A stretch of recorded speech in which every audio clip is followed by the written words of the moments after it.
नमस्कार।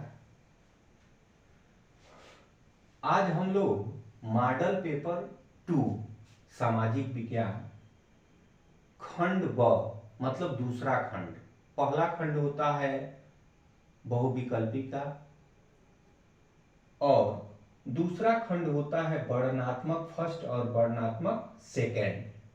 तो वर्णनात्मक फर्स्ट हमने बता दिया है, जिसमें 8 क्वेश्चन होते हैं और 8 में 4 क्वेश्चन करना होता है, जिसका उत्तर हमने समझा करके, लिख करके और कापी पर लिखा हुआ दिखा चुके हैं आपको। आज हम वर्णनात्मक सेकेंड का पहला क्वेश्चन अर्थात 5वां क्वेश्चन शुरू कर रहे हैं। इसे ध्यान से देखिएगा, क्योंकि ये जो क्वेश्चन है यह शब्द का अर्थ, और अगर इसका अर्थ आप नहीं समझ पाएंगे तो उत्तर नहीं लिख पाएंगे। तो वर्णनात्मक सेकेंड का जो पहला प्रश्न है, या हम कहें कि वर्णनात्मक सेकेंड का उत्तर आपको 150 शब्दों में, अधिकतम 150 शब्दों में देना होता है। ये अधिकतम कह रहा है, तो अधिकतम का मतलब ये नहीं है कि 150 शब्द पूरा ही करना है। आप 100 शब्द में, 120 शब्द में, 140 शब्द में या 100 से कम शब्दों में भी आप उत्तर दे सकते हैं, क्योंकि ये कोई जरूरी नहीं है कि लिख करके, कथा कहानी कह करके 150 शब्द पूरा किया जाए। आप अपनी बात कम शब्दों में भी पूरी तरह से परफेक्ट तरीके से समझा सकते हैं, बता सकते हैं, लिख सकते हैं। तो ज्यादा कुछ न आपको बताते हुए हम मुद्दे की बात पे आते हैं। पहला जो 5वां प्रश्न है वर्णनात्मक सेकेंड का, वह है मुद्रण संस्कृति ने भारतीय राष्ट्रवाद के विकास में क्या मदद की, क्या सहयोग किया। तो सबसे पहले आपको मुद्रण होता क्या है, मुद्रण का अर्थ आपको जानना चाहिए और कॉपी में या परीक्षा में लिखना भी चाहिए। तो उत्तर हम मुद्रण का अर्थ, मुद्रण का अर्थ होता है लिखना,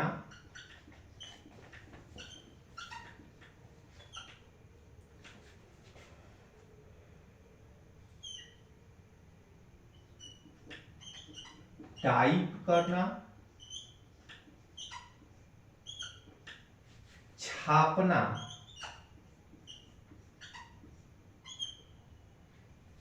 या जिसको आप कहते हैं प्रेस।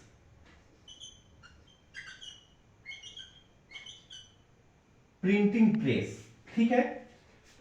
तो मुद्रण का अर्थ होता है लिखना, टाइप करना या छापना, या प्रिंटिंग प्रेस जिसको आप अंग्रेजी में बोलते हैं।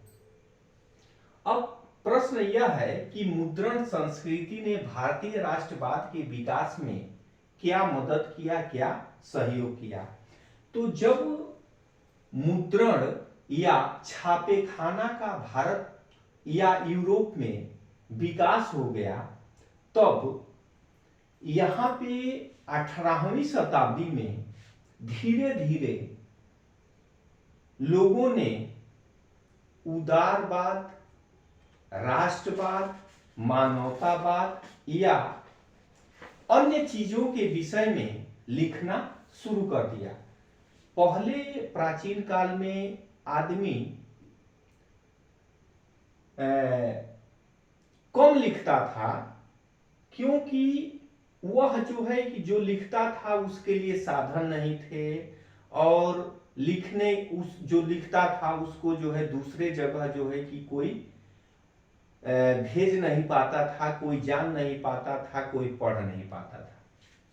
लेकिन जब मुद्रण संस्कृति, जब प्रिंटिंग प्रेस का विकास हुआ, तो लोगों ने लिखना अपने विचारों को, अपने मनोभावों को, अपने हृदय में उठे मानवतावाद को लिखना शुरू किया।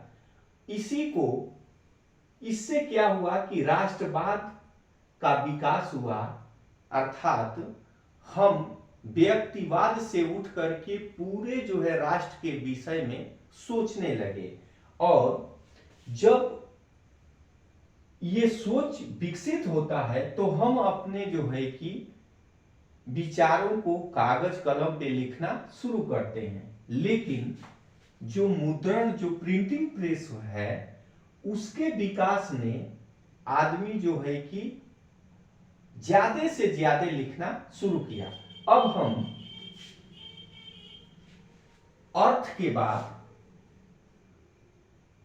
लिखेंगे भारतीय राष्ट्रवाद के विकास में मुद्रण संस्कृति का सहयोग जी से मदद आप क्वेश्चन में पूछ रहे हैं, तो आपको हम दिखा दे रहे हैं या पढ़ करके सुना दे रहे हैं कि मुद्रण संस्कृति या छापेखाना या प्रिंटिंग प्रेस के विकास ने भारतीय राष्ट्रवाद के विकास में कैसे सहयोग किया। तो इसे पॉइंट वाइज आप लिखेंगे एग्जाम में। चूंकि 150 तो हमने जो है कि कम से कम शब्दों में ठोस उत्तर, अर्थात गागर को सागर में भरने का प्रयास किया है, या सागर को गागर में भरने का प्रयास किया है। मतलब विस्तृत बात को, अधिक से अधिक बात को ठोस जो है कि उत्तर देने का प्रयास किया है। जैसे पहला है, बहुत से समाज एवं धर्म सुधारकों ने समाज में व्याप्त अंधविश्वासों को दूर करने के लिए लिखना शुरू किया, जिससे लोगों में चेतना जागृत हुई। मतलब प्रिंटिंग प्रेस ने चेतना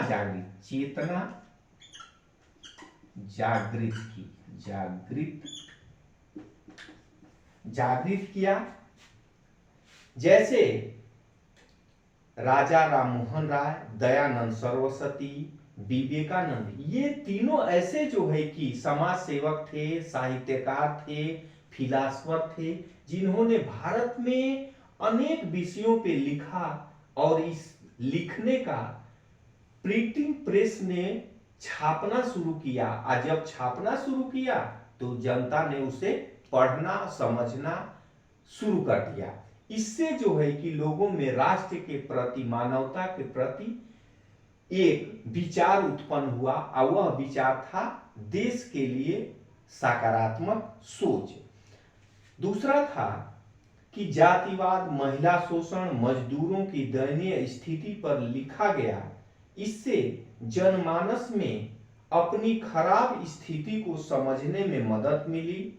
जैसे शिक्षा के लिए या जातिवाद पे सबसे अधिक काम ज्योतिबा फूले ने किया। विवेकानंद ने मजदूरों, महिलाओं पे जो है कि लिखना शुरू किया। जो धर्म में अंधविश्वास था, जो सनातन धर्म था, उसके प्रति विवेकानंद ने लोगों को समझाया कि भारत में अंधविश्वास ही नहीं है, ज्ञान का भंडार भी है। तीसरा है, सन 1870 के दशक तक पत्र पत्रिकाओं में सामाजिक राजनीतिक विषयों पे टिप्पणी करते हुए निबंध, कैरिकेचर और कार्टून छपने लगे। ये जो है कि समाज में फैले हुए जो कुरीति थे, जो अंधविश्वास थे, उसके प्रति लोगों में यह जागरूकता फैली कि यह सब जो है कोरी कल्पना है।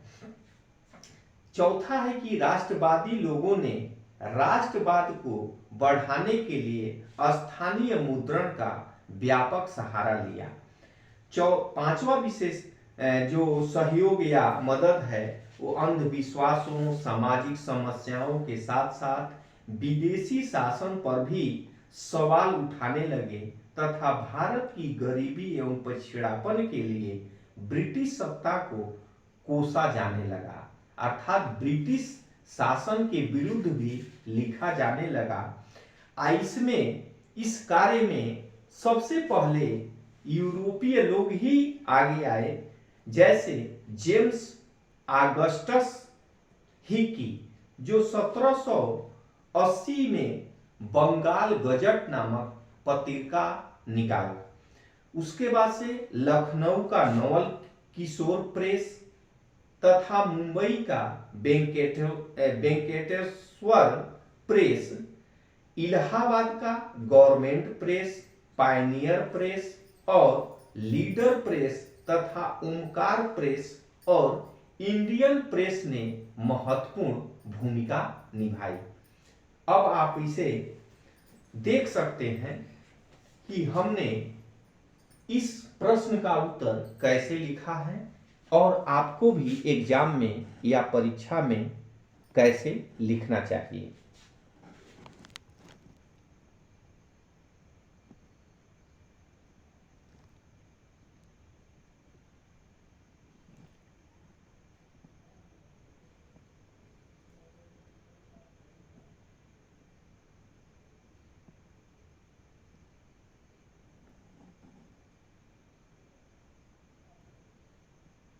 आप इसे पूरी तरह से ठीक से पढ़ लीजिए।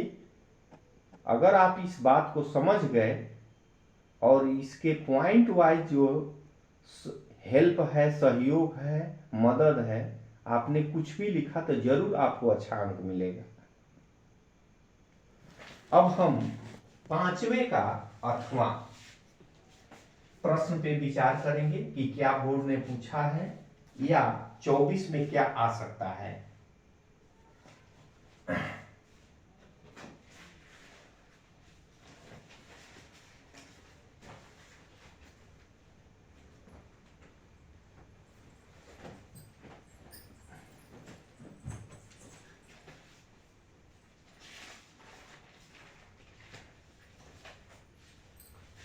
पांचवा जो महत्वपूर्ण प्रश्न है जिसको बोर्ड ने अनेक बार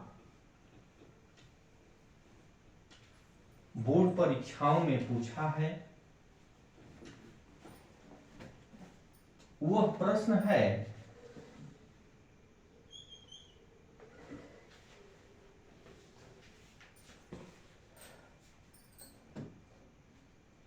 गुटेनबर्ग कौन था? गुटेनबर्ग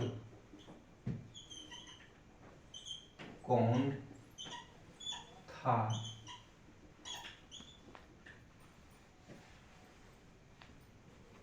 मुद्रण के क्षेत्र में उसकी क्या भूमिका थी? मुद्रण के क्षेत्र में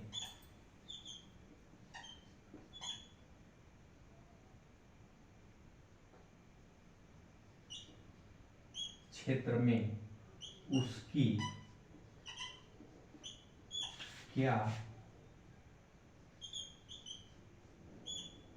भूमिका थी?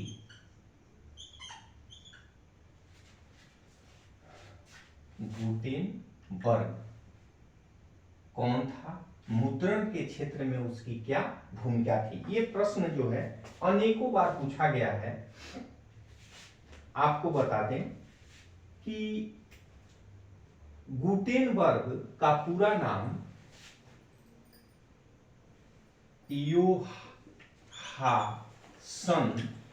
योहासन गुटेनबर्ग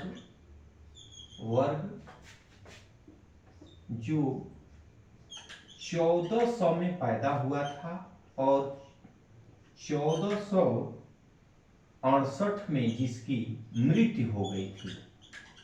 यह जर्मनी का निवासी था। जर्मनी का निवासी था। इसके पिताजी एक व्यापारी थे, अर्थात यह एक व्यापारी का पुत्र था। इसके घरों में स्वर्णकारी मतलब सोने चांदी का काम होता था। इसके ऊपर व्यापार का या व्यापारिक संस्कृति का पूरा प्रभाव था, लेकिन व्यापार में इसका मन नहीं लगा। इसने एक नया आविष्कार किया जिससे छापे खाना, जिसे कहा जाता है प्रिंटिंग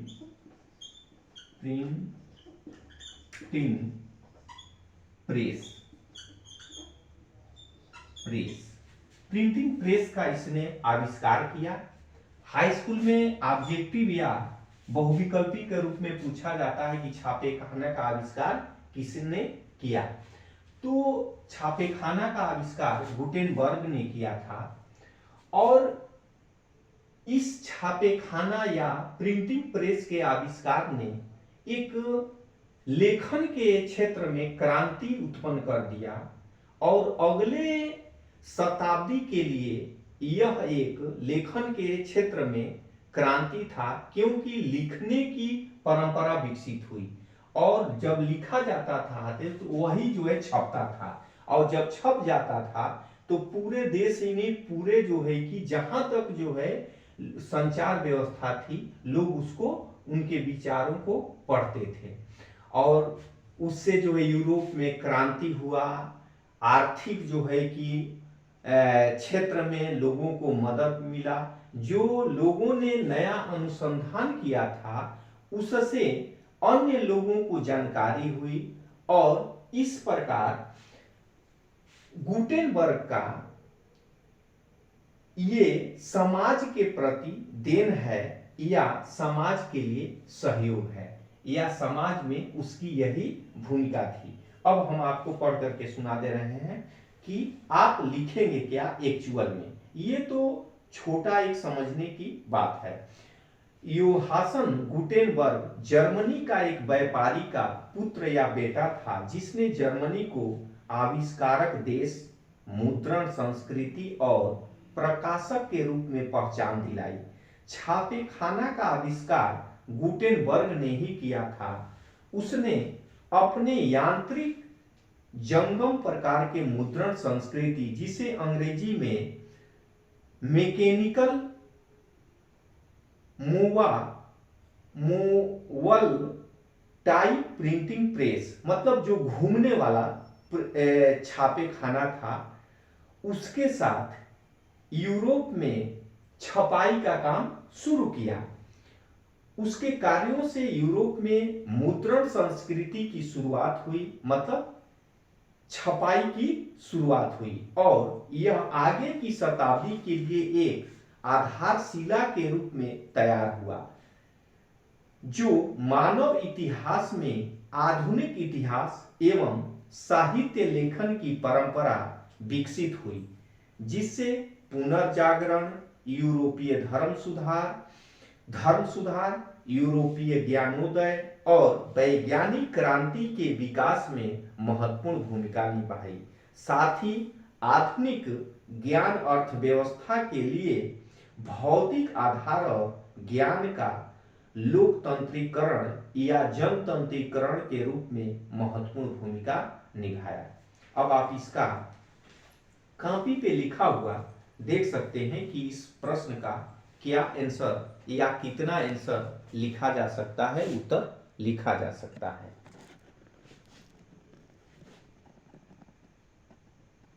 आप इसे 1 से 1.5-2 मिनट में पढ़ सकते हैं।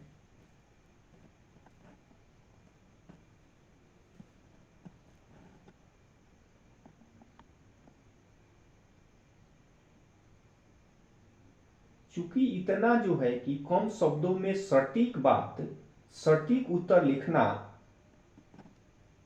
किसी किताब या कहीं पे भी नहीं मिलेगा। आपको सिर्फ जो है मेरे चैनल पे मेरे जो है कि कॉपी में लिखा हुआ ही मिल सकता है, जो आपको 10 से 12 मिनट में उत्तर लिख करके आप परफेक्ट उत्तर या 6 नंबर का अंक प्राप्त कर सकते हैं। अब हम अगले प्रश्न यानी कि 6वें प्रश्न पे विचार करेंगे कि बोर्ड परीक्षा में क्या पूछा गया है।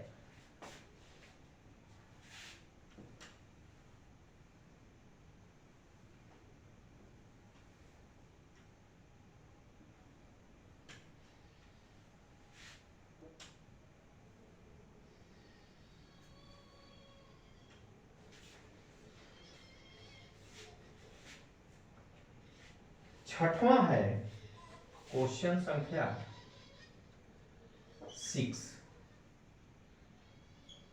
6 है, तानाशाही का अर्थ और परिभाषा दीजिए। तानाशाही तानाशाही का अर्थ और परिभाषा परिभाषा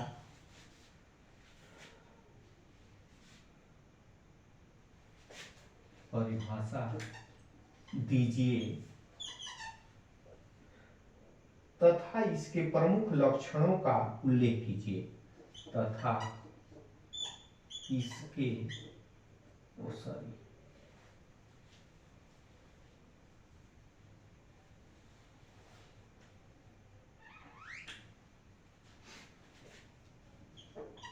इसके प्रमुख लक्षणों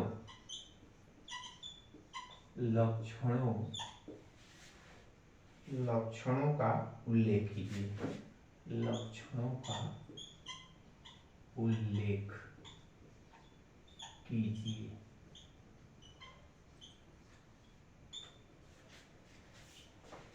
तो सबसे पहले आप उत्तर लिखेंगे। उत्तर लिखने में आप ध्यान रखेंगे तानाशाही का अर्थ एवं परिभाषा। आपको उत्तर इस प्रकार से लिखना चाहिए कि 10 से 12 मिनट में अधिकतम 15 मिनट में परफेक्ट उत्तर दे सकें, लिख सकें, कोई क्वेश्चन छूटे ना। तो तानाशाही का अर्थ, तानाशाही का हम अर्थ आपको बताएं। बहुत ही सामान्य बात, आप सब प्राइमरी का बच्चा भी ये जानता है कि तानाशाही या तानाशाह किसको कहते हैं। अर्थात वह शासन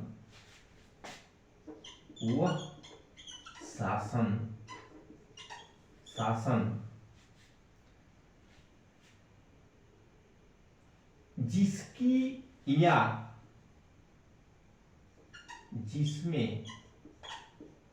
जिसमें जो शासन सत्ता है वह एक व्यक्ति या एक संस्था का मतलब एक व्यक्ति या एक संस्था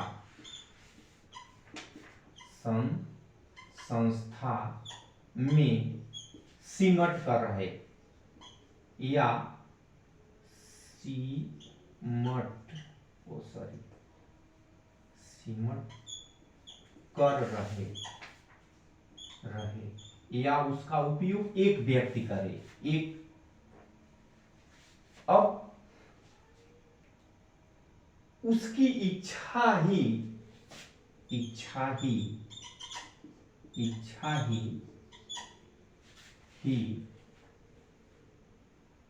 कानून कानून हो, कानून हो और वह स्वयं सभी सभी संस्थाओं अर्थात विधायिका, कार्यपालिका और न्यायपालिका सभी संस्थाओं को संचालित करे। हालांकि प्राचीन या आज से 10-20 वर्षों पहले यह माना जाता था कि सेना के अधिकारी ये तानाशाही या तानाशाह शासक होते हैं, लेकिन आजकल लोकतंत्र में भी कुछ ऐसे शासक हैं जो तानाशाहीपूर्ण व्यवहार या शासन करते हैं। आप स्वयं समझ सकते हैं कि इस तरह का जो है काम लोकतांत्रिक देशों में भी हो रहा है। अब हम परिभाषा के तरफ आते हैं। अल्फ्रेड का एक परिभाषा है, एल्फ्रेड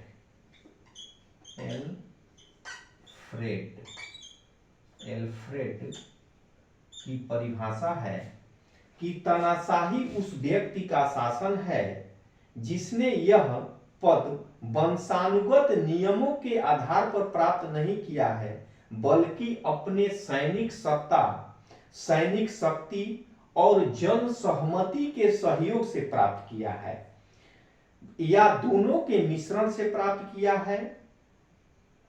उसके पास निरंकुश राज सत्ता होती है और उसकी इच्छा ही संपूर्ण राजनीतिक जीवन का केंद्र होता है, जो किसी भी प्रकार से सीमित नहीं किया जा सकता।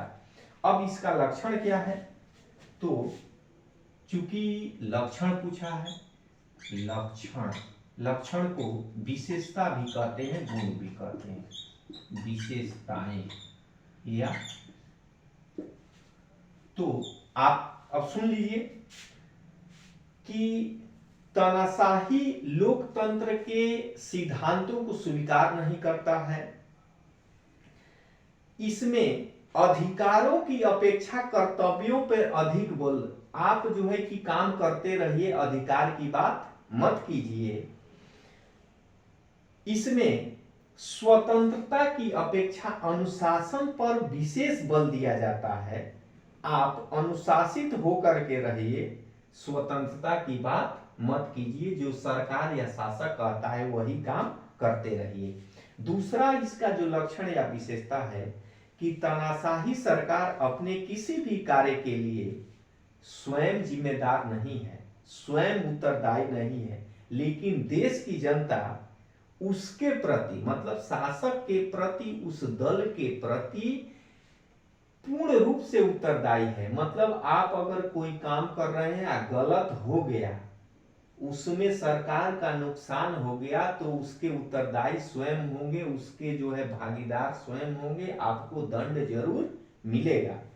तीसरा इसका जो लक्षण या विशेषता है कि तानाशाही में राज्य ही सब कुछ होता है, राज्य ही जो है पूंजी होती है, राज्य सर्वाधिकारी होता है, मतलब सब कुछ राज्य होता है, व्यक्ति का वहां जो है कि कोई महत्व नहीं होता है। आप राज्य के लिए पैदा हुए हैं, राज्य के लिए काम कर रहे हैं और राज्य के लिए ही काम करते हुए अपने प्राणों की बलि दे दीजिए। ये तानाशाही की जो है विशेषता होती है। अब आप इसका उत्तर लिखा हुआ देख सकते हैं, बहुत ही स्पष्ट शब्दों में हमने लिख करके और परफेक्ट पूर्ण उत्तर समझाने का, बताने का प्रयास किया है। आप इसे ठीक से पढ़ लीजिए, इतना सरल शब्दों में आपको उत्तर कहीं नहीं मिलेगा। आप गाइड पढ़ते रहिए, क्वेश्चन बैंक पढ़ते रहिए और एनसीईआरटी के बुक तो केवल जो है कि खरीद के घर में रखे रहिए। कोई इतना स्पष्ट उत्तर लिख करके आपको न समझा सकता है लेकिन लिख करके दिखा नहीं सकता है। अब हम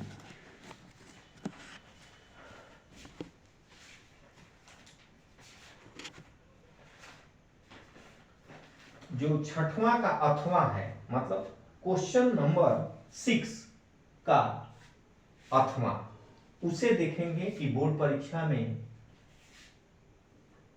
क्या पूछा गया है या पूछा जा सकता है।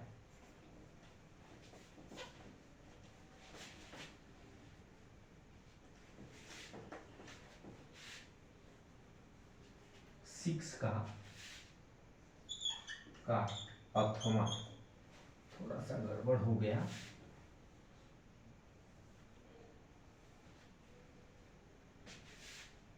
सिक्स का अथवा मतलब क्वेश्चन संख्या, किसी भी क्वेश्चन संख्या वर्णात्मक फर्स्ट या सेकंड में अथवा करके 2 क्वेश्चन रहता है। अगर पहला क्वेश्चन नहीं करते हैं तो अथवा कर लीजिए, जो आपको आता है और अच्छा से उत्तर आप लिख सकते हो।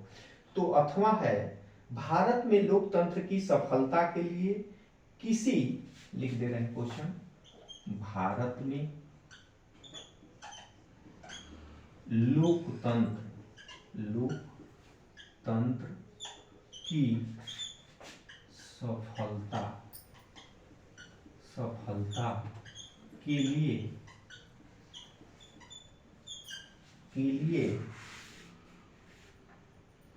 किन्हीं चार आवश्यक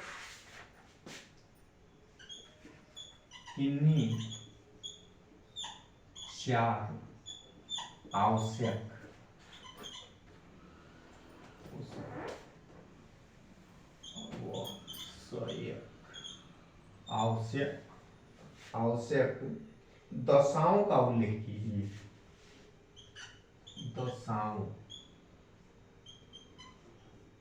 दशाओं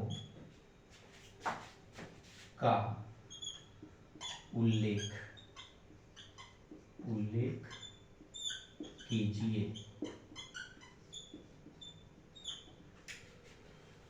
उत्तर इसका उत्तर में सबसे पहले लोकतंत्र का अर्थ,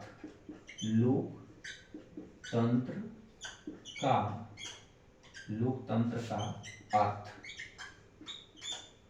लिखेंगे। क्योंकि देखिए, जब कोई महत्वपूर्ण शब्द उससे संबंधित क्वेश्चन पूछा जाता है तो आपको उसका अर्थ बताना और समझाना जरूरी हो जाता है। क्योंकि भारत में लोकतंत्र, तो लोकतंत्र क्या है इसका मीनिंग आपको आना चाहिए और कॉपी पे लिखना भी चाहिए, तभी जो है परफेक्ट उत्तर माना जाएगा। क्योंकि सीधे आप चार जो है कि दशाओं को लिखेंगे, यह कोई जो है कि परफेक्ट उत्तर नहीं है। क्योंकि लोकतंत्र को आप नहीं समझा पा रहे हैं, इसका मतलब आप जो है कि क्वेश्चन को नहीं समझ रहे हैं। तो लोकतंत्र का अर्थ है, लोकतंत्र को अंग्रेजी में डेमोक्रेसी कहते हैं, जो ग्रीक भाषा के, पहले हम डेमोक्रेसी,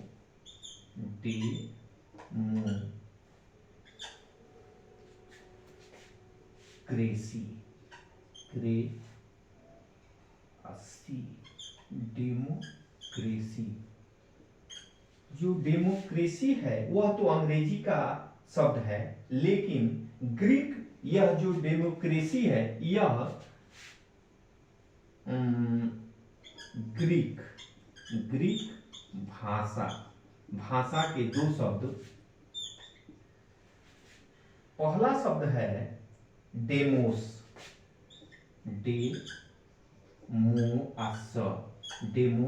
और दूसरा शब्द है क्रेटिया।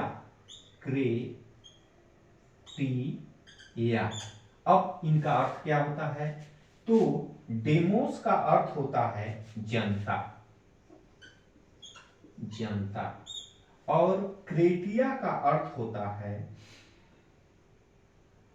सत्ता।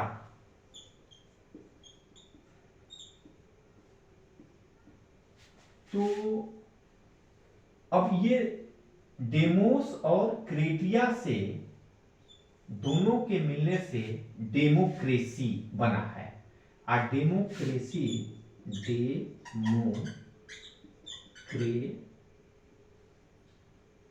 क्रेसी का शाब्दिक अर्थ हुआ जनता की सत्ता, जनता की सत्ता, ये जो है शाब्दिक अर्थ हुआ। अब हम आपको पढ़ करके बता दे रहे हैं कि इसका जो है, और एक परिभाषा भी बहुत अच्छा है जो अमेरिका के राष्ट्रपति, पूर्व राष्ट्रपति या भूतपूर्व राष्ट्रपति अब्राहम लिंकन ने दिया था। लोकतंत्र शब्द, जिसे अंग्रेजी में डेमोक्रेसी कहते हैं, की उत्पत्ति ग्रीक भाषा के दो शब्दों डेमोस और क्रेटिया से हुई है। डेमोस का अर्थ है जनता तथा क्रेटिया का अर्थ है सत्ता। इस प्रकार वह शासन प्रणाली जिसमें शासन करने की शक्ति जनता के हाथों में हो, जनता के पास हो, या अंतिम रूप से सत्ता जनता में निहित हो, उसे लोकतंत्र कहते हैं। अब जो परिभाषा है सबसे महत्वपूर्ण या सबसे चर्चित या सामान्य परिभाषा वह है अमेरिका के राष्ट्रपति अब्राहम लिंकन का, कि कहते हैं अब्राहम लिंकन कि लोकतंत्र जनता का जनता के द्वारा तथा जनता के लिए शासन है। लोकतंत्र जनता का जनता के द्वारा जनता के लिए शासन है। अब इसे अब्राहम लिंकन का जरूर परिभाषा लिखिए। अगर 6 नंबर में पूछा जाता है तो जनता लोकतंत्र, एक सेकेंड, एक शब्द छूट गया, लोकतंत्र जनता का जनता के द्वारा जनता के लिए शासन है। ये लोकतंत्र का सबसे चर्चित परिभाषा है और हर जगह इसकी जो है चर्चा की जाती है, लिखा पढ़ा जाता है। चूंकि अंतिम रूप से जो है शासन सत्ता या शक्ति जो है जनता में जाकर के निहित हो जाती है। अब आपसे पूछा गया है कि लोकतंत्र की सफलता के लिए 4 आवश्यक दशाओं, मतलब लोकतंत्र को सफल बनाना है तो किसी भी देश में क्या जो है कि होना चाहिए जिससे लोकतंत्र जो है सफल हो जाए, तो हम आपको बता दे रहे हैं लोकतंत्र की। अब आपको मोटे कलम से लिखना चाहिए, लोकतंत्र की सफलता के लिए आवश्यक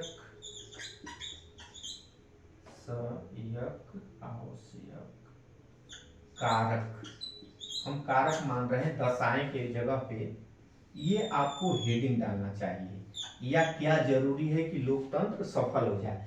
तो आपको बता दें, उस देश में जो है पहला निष्पक्ष मीडिया या प्रेस का होना अति आवश्यक है, क्योंकि जहां पे प्रेस बिक जाएगा, जहां पे मीडिया बिक जाएगी, वह देश जो है गुलाम हो जाएगा, उस देश की जनता जो है परेशान हो जाएगी।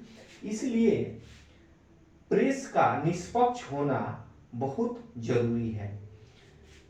दूसरा है उस देश के नागरिक शिक्षित हों,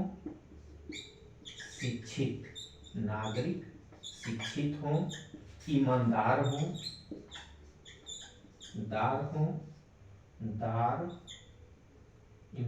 हो और न्यायपालिका निष्पक्ष हो, पालिका पालिका निष्पक्ष हो, निष्पक्ष हो। जनता स्वतंत्र हो, जनता स्वतंत्र हो। तीसरा है राजनीतिक दल जो हैं, चाहे वो विपक्षी हो या सत्ता प्राप्त दल हो, वह जो है देश के लिए काम करे, न कि अपने पार्टी के लिए। राजनीतिक दल देश के लिए हो, देश के प्रति हो, या देश के लिए काम करे, देश के लिए काम करें। चौथा है उस देश के नागरिकों का चरित्र ऊंचा हो, नागरिकों का चरित्र ऊंचा हो। ऊंचा कहने का मतलब चरित्र ऐसा होना चाहिए कि चरित्र जब ऊंचा होता है तो आदमी राष्ट्र के विषय में मानवतापूर्ण या निष्पक्ष दृष्टि से सोचता है और अपने साथ साथ दूसरे के लिए भी काम करता है, भलाई का काम करता है। तो आज ये 4 प्रश्नों का उत्तर हमने लिखने का, जानने का प्रयास किया। अंतिम जो 6वें का 8वां है उसका उत्तर आप कॉपी में देख सकते हैं, जो 150 से कम शब्दों में लिखने का हमने प्रयास किया है। आप इस तरह से लिखते हैं तो आपको 6 से कम कहीं भी नहीं मिलेगा। आप बोर्ड परीक्षा हो चाहे कोई भी परीक्षा हो, सरल शब्दों में हमने लिखने का प्रयास किया है। आप ऐसा ही लिखिए।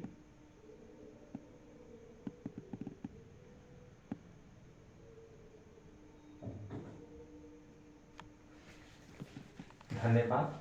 आज चूंकि इतिहास के 2 प्रश्न और नागरिक जीवन के 2 प्रश्न, 4 प्रश्नों का उत्तर हमने समझाने और लिखने और लिख करके दिखाया है। अगर आपको अच्छा लगता है तो कहीं भी रहिए, आप मोबाइल चलाते हैं, फालतू का समय जो है कि अपना व्यतीत करते हैं, अपना दिमाग जो है फालतू चीजों में लगाते हैं, तो अपने जीवन के लिए अच्छा मेरिट बनाने के लिए, अच्छा अंक लाने के लिए, ट्रेन में हो, बस में हो, स्कूल में हो या घर पे बैठे हो, आप जरूर पढ़िए, समझिए, क्योंकि ये रटने का चीज नहीं है, समझने का चीज है। धन्यवाद।